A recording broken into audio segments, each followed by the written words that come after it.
We face the greatest Sith in generations. They must be stopped. Welcome to MojoPlays. Today we're looking at our predictions for the recently announced Knights of the Old Republic remake. I know we both wanted it, but we shouldn't have given in to our desire. We're Jedi. We can't act like this. Will you follow the light or succumb to the dark side? Before we begin, we publish new content all week long, so be sure to subscribe and ring the bell to get notified about our latest videos. Sequel bait. I wanted to be master of the Sith and ruler of the galaxy, but that destiny was not mine, Revan. KOTOR was revolutionary, but its sequel slightly less so. Though KOTOR 2: The Sith Lords was developed by Obsidian, a studio with RPG chops just as impressive as BioWare, it wasn't the sequel a lot of fans were hoping for. That is good.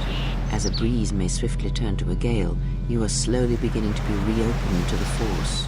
Don't get us wrong, the sequel has a lot to love, but much like other Obsidian games, it was unfortunately rushed out the door against Obsidian's will.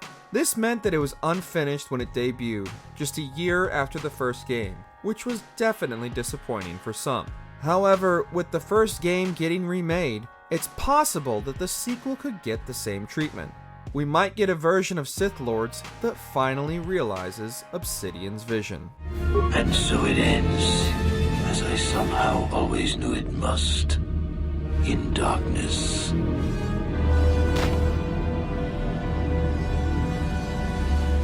Extra content. Bastel is not here on the bridge. They must have retreated to the escape pods. We better head that way too. On average, it'll take you around 30 hours to beat KOTOR if you're playing it for the first time and aren't trying to do a completionist run. 30 hours is definitely a good length for a game, but compared to many modern RPGs, it might come up a little short. Could the remake add new content, or perhaps return any content that ended up on the cutting room floor back in the early 2000s? Forgive me, but how can mere droids be a match for the Jedi? You underestimate the power of the Starforge's droid army. It's definitely a possibility, and we hope that some new things are added beyond the graphical overhaul. After all, many people have played KOTOR to death and know it just like the back of their hand. Mixing things up a little could be fun, and similar remakes have done just that, like Resident Evil 2 changing a lot of the enemy placements.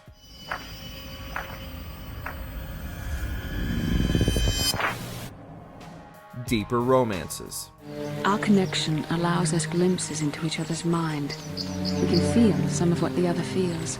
Though KOTOR did have a few romance options, it wasn't until Mass Effect that BioWare really became known for its interesting and well-written potential romances, a tradition which has continued in all of their games, minus Anthem.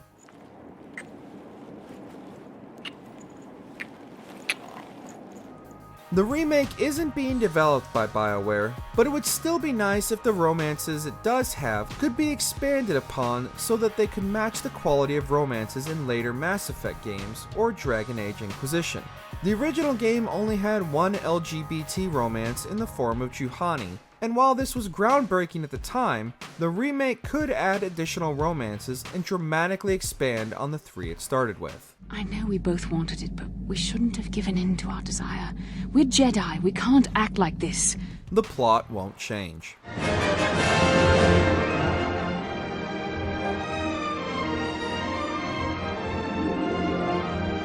There was some backlash after the announcement when people began believing that the plot of KOTOR was going to be drastically overhauled. However, developers have confirmed this really isn't the case.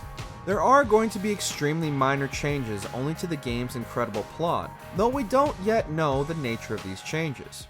The dark side is strong in this place. I can feel its power. As we saw with Final Fantasy VII, changes to the plot of a beloved game are contentious. Though it can be refreshing to see a new take on an old story, there are plenty of purists out there who will write the game off completely if it changes too much. However, we think it's going to stick extremely close to the original.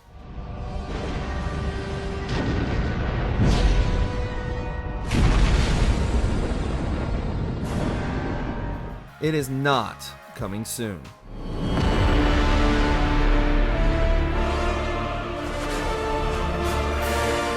Unfortunately, you can't expect KOTOR anytime soon. Developers have said that the absolute earliest we'll see the remake is 2023, with 2024 looking more reasonable. And then there's probably going to be an additional year to wait for any Xbox players because of the timed exclusivity deal with Sony.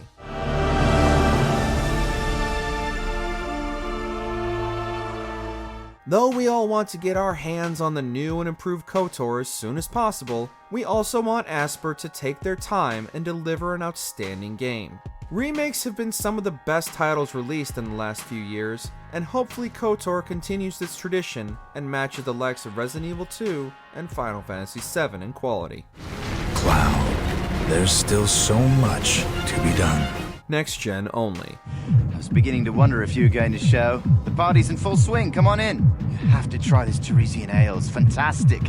We should have conquered this planet ages ago. Because KOTOR won't be coming out potentially until 2024, it's undoubtedly not going to make an appearance on the 8th gen consoles. Thankfully, by 2024, everybody who wants a next-gen console should have been able to get one, so this won't be another case of big studios putting games exclusivity on the 9th gen devices and locking out people who want one of those devices, but can't get one. That was one of the Jedi accompanying Bastila. Damn, we could have used her help. It also means that the remake will have even fewer technical limitations, which can only be a good thing compared to the technical limits of the original Xbox. We think the remake will be one of the most impressive games of the entire PS5 and Xbox Series generation. Indeed. Very well. On to the next question. It'll come to Game Pass.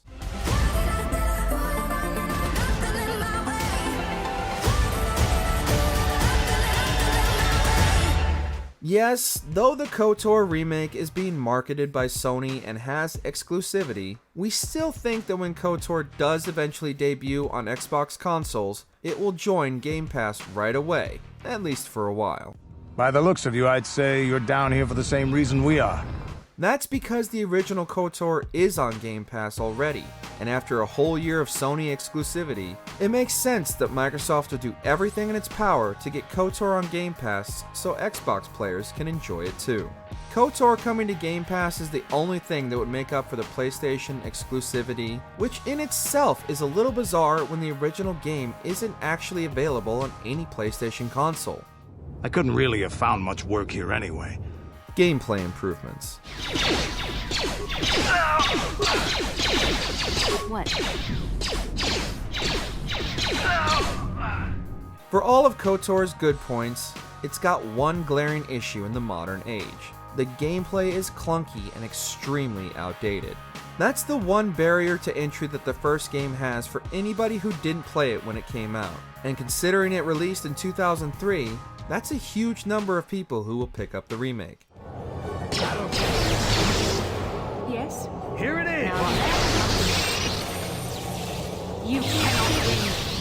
In the intervening 20 years, we've had many huge Star Wars games with outstanding combat, from The Force Unleashed to Jedi Fallen Order, and KOTOR needs to be able to match these to really hold its own. We're sure that the gameplay will be drastically improved by the time the remake hits shelves.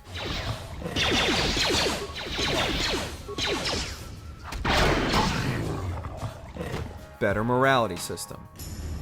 You will help us? Bless you, Upworlder.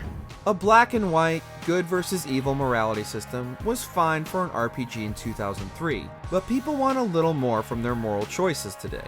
KOTOR in particular may have been fun to play as a Sith, but you don't really face any difficult moral dilemmas where it's not clear whether the dark or light side is the best option. For this, I am proud to present you each with the Cross of Glory, the highest honor the Republic can bestow. You are really just choosing to be evil for the sake of it. That's why we hope the morality system will be overhauled and the narrative choices will be given a lot more nuance. You want to really feel the temptation of the dark side the way a Force-sensitive warrior feels it, getting a taste of the constant struggle between light and dark that has guided the entire Star Wars franchise. All hail the return of Darth Revan, the true Lord of the Sith!